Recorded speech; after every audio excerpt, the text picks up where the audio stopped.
In this tutorial, I am going to show you how to enable Gmail in Google Workspace.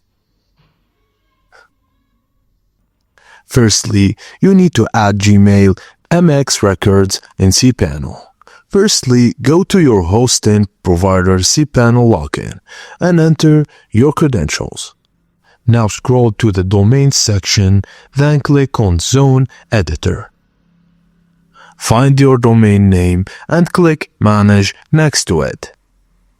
At the top, click MX to only show mail exchange records. Click Delete next to any existing MX entries and confirm the deletion in the pop-up. Now click the plus Add Record and use the following for each entry.